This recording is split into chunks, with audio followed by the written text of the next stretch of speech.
पहिल्यांदाच मुख्यमंत्री फडणवीसांनी महायुतीच्या समन्वय समितीची बैठक घेतली। मुख्यमंत्री आणि दोन्ही उपमुख्यमंत्री यांच्यामध्ये उपस्थित महायुती समन्वय समितीची बैठक पार पडली आहे। गेल्या काही दिवसांमध्ये अशा काही घडामोडी घडल्या ज्यावरून महायुतीमध्ये समन्वय आहे का असा सवाल उपस्थित झालाय। त्यामुळे समन्वय समितीच्या बैठकीमध्ये मुख्यमंत्र्यांनी मार्गदर्शन केलं।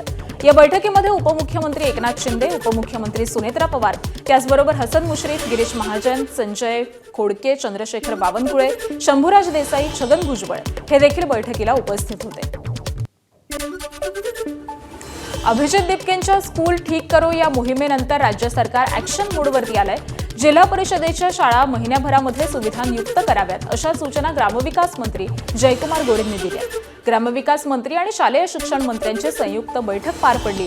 या बैठकीमध्ये शाळा सुधारण्यासंदर्भामध्ये चर्चा झाली आहे। शाळांमधील पिण्याचे पाणी, स्वच्छतागृह, वीज आणि वर्गखोल्यांची स्थिती यांचा प्रत्यक्ष आढावा घेऊन 8 दिवसांमध्ये अहवाल सादर करावा। ज्या शाळांमध्ये पिण्याच्या पाण्याची किंवा स्वच्छतागृहांची सुविधा उपलब्ध नाही तिथे ती तातडीने उपलब्ध करून द्याव्यात अशा सूचना प्रशासनाला देण्यात आल्या। जिल्हा परिषदांच्या मुख्य कार्यकारी अधिकाऱ्यांनी शाळांना प्रत्यक्ष भेट देऊन तिथल्या पायाभूत सुविधांची पाहणी करावी असं देखील मंत्र्यांनी सांगितलंय। दिल्लीत 5 सप्टेंबरला कॉक्रोच जनता पार्टीनं शांततापूर्ण निषेध मोर्चाचं आयोजन केलंय। 25 जुलै रोजी जंतर मंतरवरील आंदोलन मागे घेण्यासाठी सरकारने दिलेली आश्वासनं पाळली नाहीत असा आरोप सीजेपीनं केलाय। हा मोर्चा इंडिया गेटपासून नवी दिल्ली पोलीस मुख्यालयापर्यंत निघणार असून नीट परीक्षेमुळे प्राण गमावलेल्या विद्यार्थ्यांचे पालक आणि पोलीस अत्याचाराला बळी पडलेले लोक या मोर्चामध्ये नेतृत्व करणार आहेत। देशभरातील विद्यार्थी, युवा संघटना आणि तरुण नागरिक यामध्ये सहभागी होतील। छत्रपती संभाजीनगरमधील वसंतराव नाईक महाविद्यालयातील कथित गैरप्रकार आणि गुंडगिरीच्या तक्रारींवरून मनसे विद्यार्थी सेनेचे अध्यक्ष अमित ठाकरे आक्रमक झाले। आज विद्यार्थी सदस्य नोंदणी अभियानासाठी आले असता विद्यार्थ्यांनी त्यांच्याकडे तक्रारी मांडल्या। याची दखल घेत अमित ठाकरे यांनी थेट प्राचार्य संजीव रेड्डी यांची भेट घेत विद्यार्थिनींना भेडसावणाऱ्या गैरसोयी तातडीने दूर करण्यासाठी मागणी केली। त्याबरोबरच पुढील 24 तासामध्ये समस्या न सोडवल्यास मनसे विद्यार्थी सेना आक्रमक भूमिका घेईल असा थेट इशारा अमित ठाकरे यांनी दिला। मुंबईत शासकीय कंत्राटदार आज मनसे अध्यक्ष राज ठाकरेंची भेट घेणार आहेत। सकाळी 11 वाजता शिवतीर्थ या निवासस्थानी कंत्राटदार संघटनेचे पदाधिकारी राज ठाकरेंची भेट घेतील। सरकारकडून कंत्राटदारांची तब्बल 86,000 कोटी रुपयांची थकबाकी अद्याप मिळालेली नाही। थकीत रक्कम मिळावी यासाठी कंत्राटदारांकडून गेल्या अनेक दिवसांपासून विविध ठिकाणी आंदोलन सुरू आहे। मात्र सरकारकडून आंदोलनाची दखल घेतली जात नसल्याचा आरोप कंत्राटदारांनी केला आहे। याच पार्श्वभूमीवरती राज ठाकरे यांनी सरकारशी चर्चा करून मध्यस्थी करावी अशी कंत्राटदारांची मागणी आहे। तसंच आंदोलनाला मनसेचा पाठिंबा मिळावा यासाठी ही भेट महत्त्वाची मानली जाते। शेतकऱ्यांसाठी खुशखबर आहे। मंत्रिमंडळ बैठकीमध्ये कर्जमाफीच्या दुसऱ्या टप्प्यातील रक्कम शेतकऱ्यांच्या खात्यात जमा करण्यात आली। मुख्यमंत्री फडणवीसांच्या हस्ते या कर्जमाफीच्या दुसऱ्या हप्त्याचं वितरण करण्यात आलं। दुसऱ्या टप्प्यामध्ये 6,36,000 पात्र शेतकऱ्यांना कर्जमाफीचा लाभ मिळणार आहे। आतापर्यंत राज्यातील 12,58,000 शेतकऱ्यांच्या खात्यामध्ये कर्जमाफीची रक्कम जमा झाल्याची मुख्यमंत्र्यांनी माहिती दिली। कर्जाच्या ओझ्याखाली असलेल्या शेतकऱ्यांना सरकारकडून मोठा दिलासा मिळाला। पुण्यश्लोक अहिल्यादेवी होळकर कर्जमाफी योजनेच्या अंतर्गत आज दुसऱ्या टप्प्याचे पैसे आपण रिलीज केले, ज्यामध्ये जवळपास 6,36,000 शेतकऱ्यांना 5,086 कोटी रुपये आज त्यांच्या खात्यामध्ये दिले आहेत। 2 टप्पे मिळून 12,56,000 शेतकऱ्यांना आता कर्जमाफी मिळाली आहे आणि 10,115 कोटी रुपये हे शेतकऱ्यांच्या खात्यामध्ये गेले आहेत। जवळपास 6 लाख शेतकऱ्यांना फायदा होईल, 5,000 कोटी रुपये। यापूर्वी देखील 6 लाखापेक्षा जास्त शेतकऱ्यांना त्याचा फायदा झाला आहे। आतापर्यंत 10,000 कोटी रुपये शेतकऱ्यांच्या खात्यामध्ये जमा झालेले आहेत। हे सरकार शेतकऱ्यांचं आहे, शेतकऱ्यांच्या पाठीशी उभं राहणार आहे।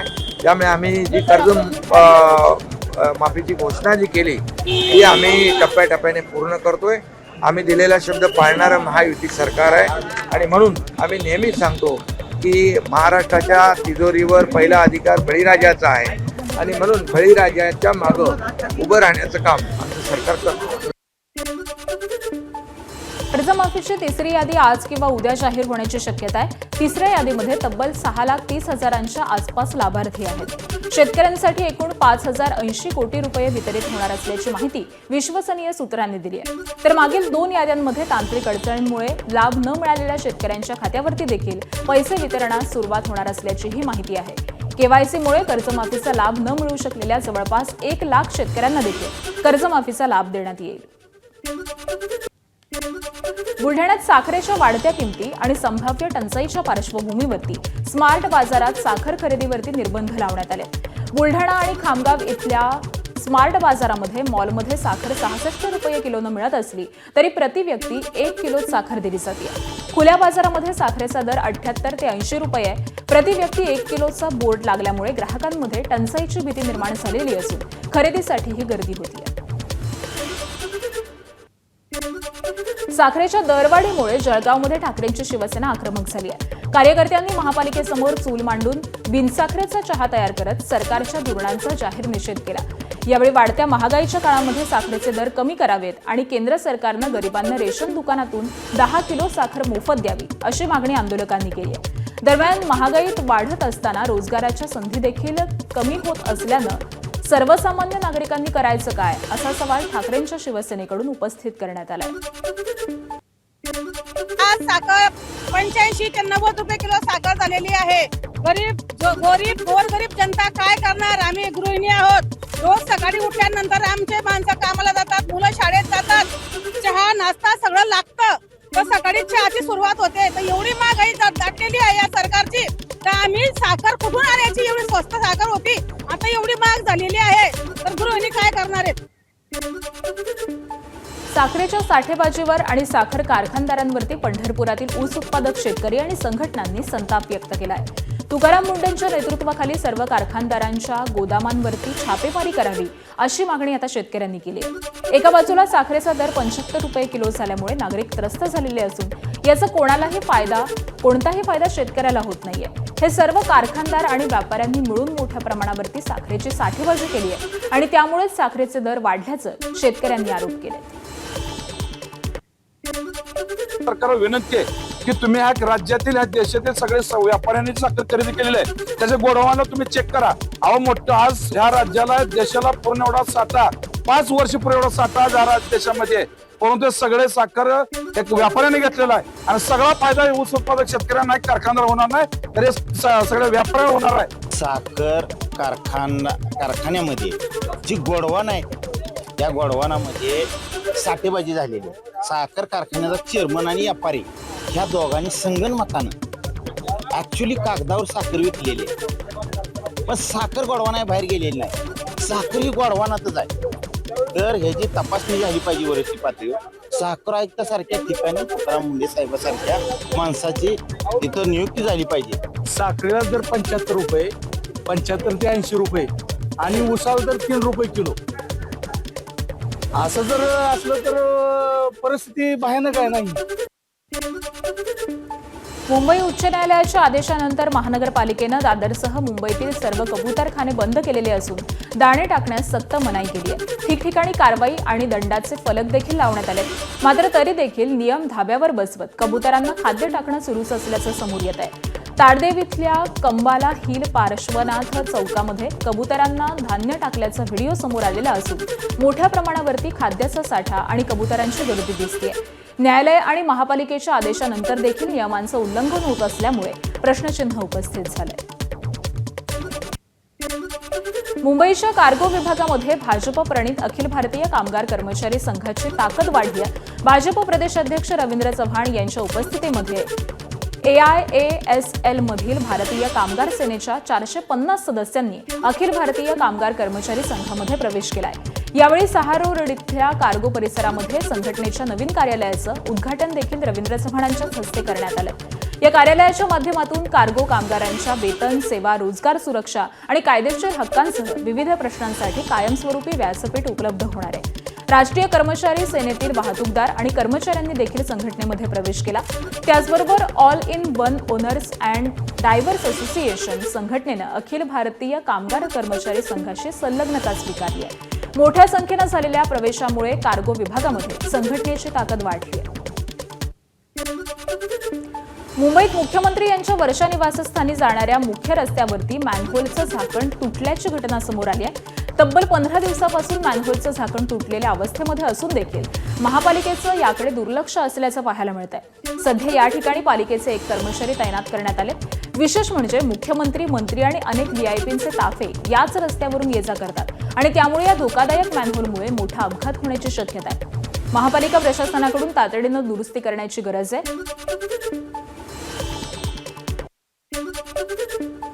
राज्याचे प्रमुख अर्थात मुख्यमंत्री आणि मुख्यमंत्र्यांचं जे काही निवासस्थान आहे ते वर्षा निवासस्थान आहे आणि त्याच निवासस्थानाकडे जाणारा हा जो काही रस्ता आहे त्यावरती मी उभा आहे पाहतो आपण. मात्र याच रस्त्यावरती जे आहे ते मॅनहोलचं झाकण जे आहे ते तुटलेलं पाहायला मिळते. त्यामुळे अपघात होता वाचले पाहायला मिळतात. 1-2 दिवस नाही तर तब्बल 15 दिवसांपासून हे मॅनहोलचं झाकण तुटलेलं आहे आणि त्यामध्ये आपण पाहतोय का बॅरिकेडिंग जे आहे ते लावण्यात आलेलं होतं. खरं तर आपण पाहतोय का मुख्यमंत्र्यांच्या वाहनांची, ताफ्यांची रोज ये-जा या ठिकाणाहून होत असते आणि तोच रस्ता आपण पाहतोय का कशा प्रकारे जो आहे तो धोकादायक एक प्रकारचा जो आहे तो म्हणावा लागेल. रोडच्या बरोबर बाजूला मध्यभागी हे मॅनहोल आहे आणि त्याच्या बाजूचा पूर्ण काही भाग जो आहे तो खचलेला आपल्याला पाहायला मिळतोय. त्यामुळे एकूण जर पाहिलं तर हा मॅनहोलचा पूर्णपणे परिसर जो आहे किंवा भाग जो आहे तो खाली जाण्याची शक्यता नाकारता येत नाही. त्यामुळे जर मुख्यमंत्र्यांच्या निवासस्थाना बाहेरच्या अशी ही घटना असेल आणि जर महापालिका दुर्लक्ष करत असेल तर त्याहून आणखी दुर्दैव काय असा प्रश्न जो आहे तो सर्वसामान्यांकडनं विचारला जातोय.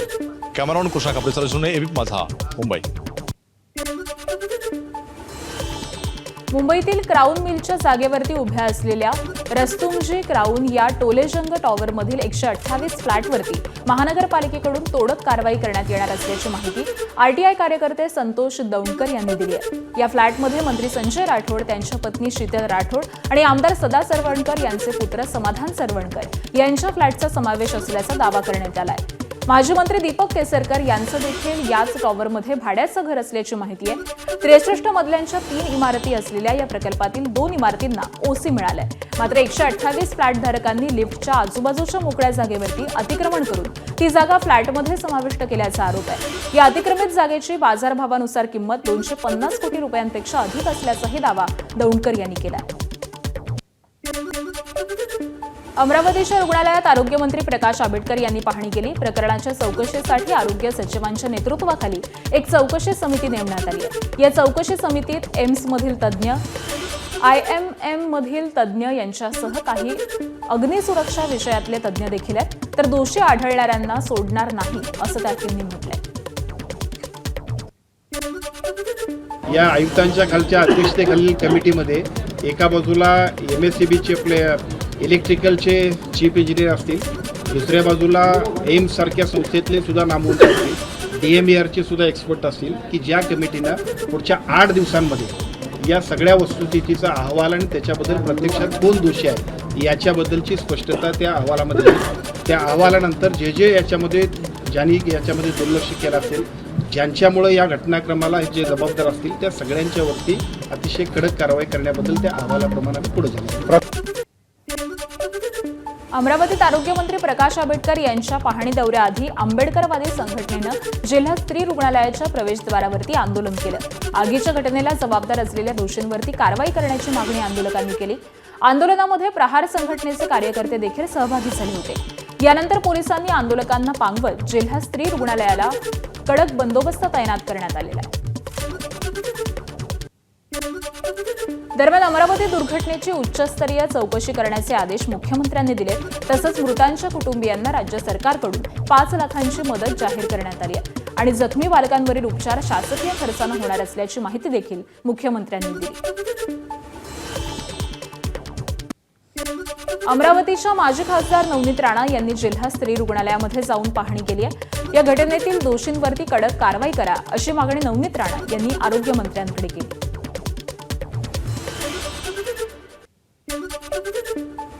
बाहेरची जी गोष्टी असतात ऑडिट झाल्या आहे का ते पाहावं लागेल आणि जे स्प्रिंकलर आहे ते का सुरू नाही झाले, कारण आता आपण सगळे पत्रकार सोबत आतमध्ये उभे होतो तर तेव्हा तो एक 2 स्प्रिंकलर सुरू होते. त्याची ऑडिट कोण करताय, त्याला मॅनेज कोण करताय आणि का सुरू नाही झाले आणि सिलेंडर आतमध्ये असल्यानंतर ते कसं ब्लास्ट होते ते सगळी गोष्टीची इन्क्वायरी करणं आणि मी स्वतः मंत्री महोदयशी बोलणार आहे. रवीजी मंत्री महोदयशी बोलले आहे आणि याची इन्क्वायरी 100% होणार आहे. जेही कोणी दोषी असेल त्याच्यावर कडक पद्धतीने कारवाई नक्की होईल.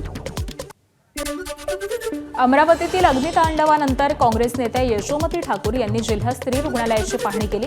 तसंच मृत बालकांच्या कुटुंबियांची यशोमती ठाकूरांनी भेट घेतली आहे. यावेळी त्यांनी अनेक सवाल उपस्थित करत मुख्यमंत्री देवेंद्र फडणवीसांवरती आरोप केलेत. मॅन म्हणताना देवेंद्र दादा, हे इन्फ्रास्ट्रक्चर नुसतं बिल्डिंगा उभारण्यात मतलब नाही, खऱ्या अर्थानं काळजी घेतली पाहिजे. खऱ्या अर्थानं जे इश्यूज आहेत त्याला ॲड्रेस करता आलं पाहिजे. तुम्ही लोक सत्तेत आहात तर मग करा ना. केवढा स्कोप असतो काम करायला सत्तेत बसल्यावर. मग का अशा घटना घडत आहेत? अतिशय दुर्दैवी ही घटना आहे, याचा निषेधच आहे आणि जे कोणी दोषी असेल त्याच्यावर कारवाई झाली पाहिजे. अमरावती रुग्णालयातील आगीत 3 बालकांच्या मृत्यूनंतर भंडारा जिल्हा रुग्णालयातील 5 वर्षांपूर्वीच्या घटनेच्या कटू आठवणी जाग्या झाल्या.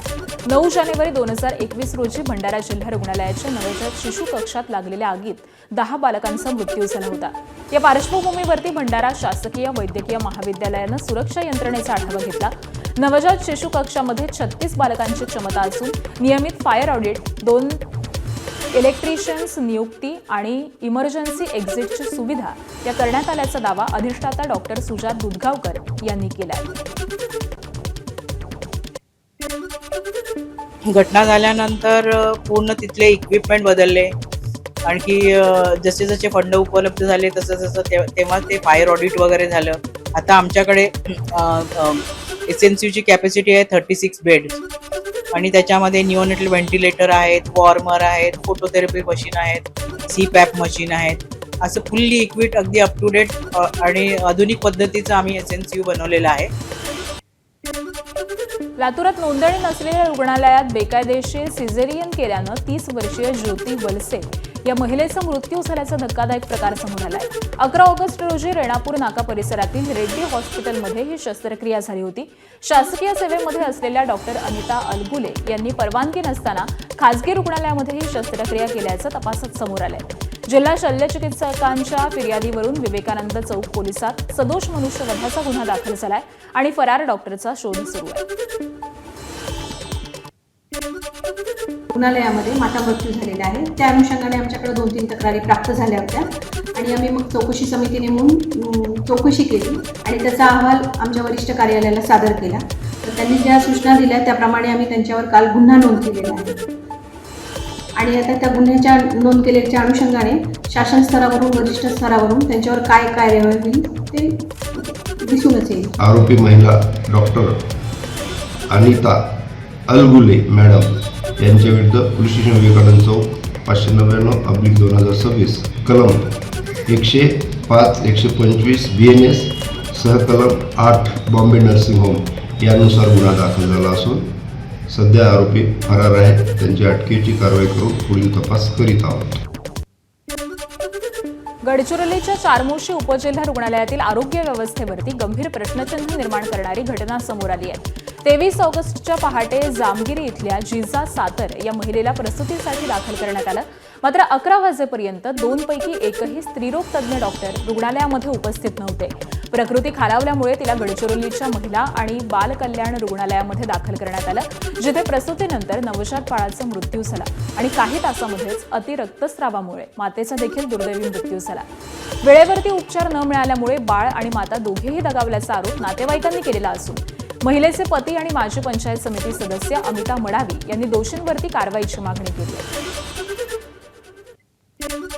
जे तालुका रुग्णालयामध्ये आलेल्या प्रत्येक पेशंटला सोनोग्राफी काढायला विवश करतात स्वतःच्या खाजगी दवाखान्यामध्ये जायला, तर ते सोनोग्राफी सेंटर त्यांच्याकडनं खाजगी सोनोग्राफी सेंटर ते रद्द करण्यात यावं. त्याच्यानंतर तिथल्या डॉक्टरांना बडतर्फ करण्यात यावं. त्यामुळे डॉक्टर प्रवीण किल्लाके असो की डॉक्टर देवरा असो.